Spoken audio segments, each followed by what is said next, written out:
Fala aí pessoal, sejam muito bem-vindos aqui ao canal do Cristianismo Pop. Hoje a gente está inaugurando um quadro novo que é o Fake News Teológico, exatamente.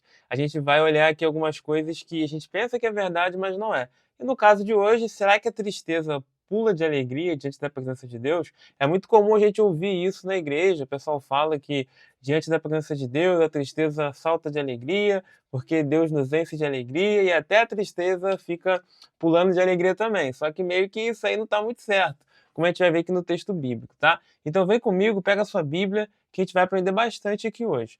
E aí o texto aqui está em Jó, capítulo 41, e a gente vai dar uma olhada aqui a partir do versículo 22. Então, o livro de Jó, de maneira geral, ele pertence a uma categoria de livros que a gente chama de livros poéticos, por conta do gênero de poesia ser predominante ali. Embora não exista apenas poesia, a gente tem narrativa também, principalmente no começo ali do livro, a gente tem 2 capítulos, que a essência deles é narrativa. E do 3 em diante, aí você vai ter uma carga bem alta aí de poesia hebraica, que é um tipo de poesia difícil para nossa cultura aqui para interpretação.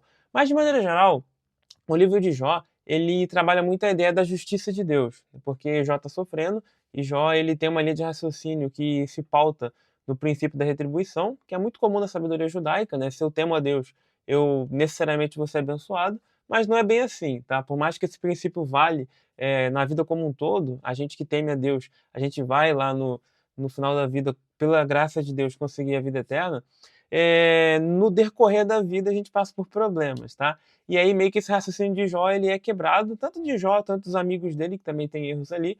A ideia é que Deus ele continua sendo justo, mesmo quando a gente passa por situações que eventualmente ali nós não conseguimos compreender as causas, mas Deus continua sendo um Deus gracioso e um Deus justo, porque a nossa visão é limitada. Deus ele é muito mais amplo do que a gente possa imaginar. Que é o que Deus fala para Jó aqui a partir desses capítulos aqui. Então a gente observa, se você olhar aqui o capítulo 38, que é quando Deus responde a Jó, Deus começa ali a fazer uma série de perguntas para Jó que Jó não tem como responder, porque ele tem um conhecimento muito limitado, assim como nós, tá bom?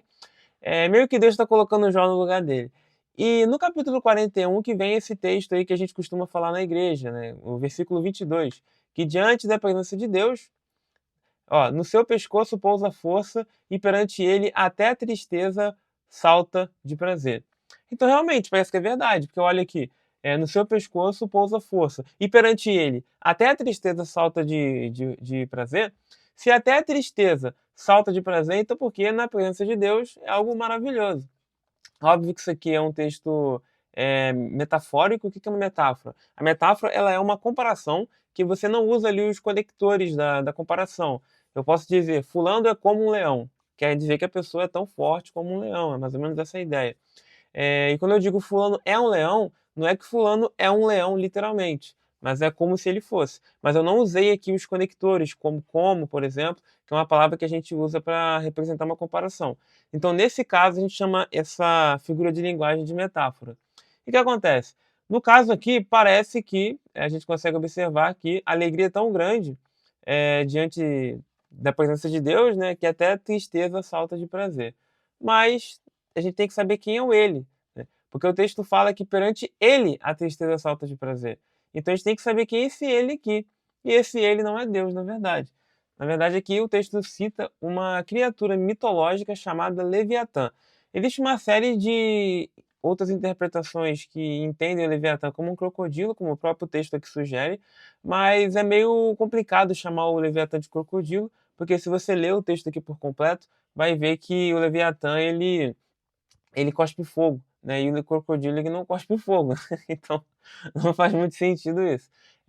Uma interpretação é que eu sigo o teólogo John Walton, que ele vai trazer uma abordagem de que realmente aqui é uma criatura mitológica com toda uma série de características que nós não conseguimos encontrar aqui um equivalente dentro da biologia para isso, mas na época as pessoas acreditavam que esse bicho existia.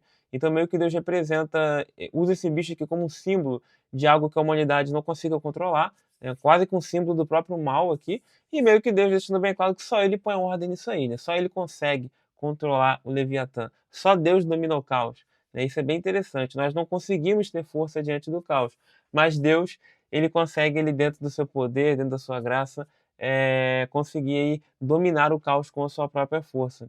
Então, quando chega no versículo 22 e o texto diz que no seu pescoço pousa a força e perante ele até a tristeza salta de prazer, é que por onde o Leviatã passa, ele espalha o caos. A gente vê aqui no versículo 19. Da sua boca saem tochas, faíscas de fogo saltam dela. Que eu falei, o bicho cospe fogo, é quase que um dragão isso aqui. E meio que a gente sabe que o crocodilo não cospe fogo, graças a Deus. Por isso que não faz muito sentido traduzir como crocodilo. Do seu nariz procede fumaça, como de uma panela fervente ou de uma grande caldeira, perdão. O seu hálito faz acender os carvões e da sua boca sai chama. No seu pescoço pousa a força. Perante ele, até a tristeza salta de prazer. Nesse curto trecho que eu li para vocês, fica muito claro que o objeto aqui, né, o ele, na verdade, aqui, é o Leviatã, não é Deus. Então isso aqui é uma metáfora. É como se, quando o Leviatã passasse, é como se a tristeza estivesse ali, é uma figura de linguagem, você pode entender até como como se a tristeza fosse personificada ali, como se existisse realmente ali a tristeza, e ela tá batendo palma, porque ela tá vendo o caos sendo instaurado. Então isso aqui claramente é uma linguagem simbólica que a gente precisa entender que não é bem não é literal isso aqui, obviamente a tristeza não tá literalmente ali, fica bem fácil a gente entender isso. A ideia aqui é como esse bicho espalha o caos, é como se tivesse ali a tristeza e ela tá muito alegre porque o caos está sendo instaurado, porque a tristeza está sendo instaurada ali em determinado local por onde o Leviatã está passando. Então essa que é a ideia base aqui. Então não existe essa ideia de que perante a presença de Deus até a tristeza é pura de alegria, tá, gente? Isso aí não vem da Bíblia. Isso é uma interpretação equivocada desse texto que a gente acaba repetindo aí muito nas igrejas, tá bom? Me conta aqui nos comentários se você já ouviu isso aí num púlpito, tá, meu querido? E curte esse vídeo, se inscreve aqui no nosso canal que a gente vai estar sempre toda semana, pelo menos uma vez aqui, eu vou estar com um quadro Fake News Teológico, que a gente vai pegar alguma dessas coisas aí da teologia que a gente entende errado e vai tentar aqui explicar da maneira mais adequada possível, tá? E também, ao longo da semana, tem o Fake News Teológico e um outro quadro que é a Cultura Pop Crente, que basicamente é a análise que a gente já vem fazendo em alguns outros vídeos, que é pegar algum filme, alguma série e encontrar pontos de contato com o cristianismo e a partir desses pontos de contato a gente conseguir dialogar algum assunto aqui da teologia, que é bem legal a gente conseguir fazer isso, que é uma forma de a gente conseguir comunicar a teologia de uma forma diferente, mas de uma forma extremamente interessante, tá bom, pessoal? Muito obrigado pela atenção, curte o vídeo, se inscreve no canal e até a próxima, pessoal. Valeu!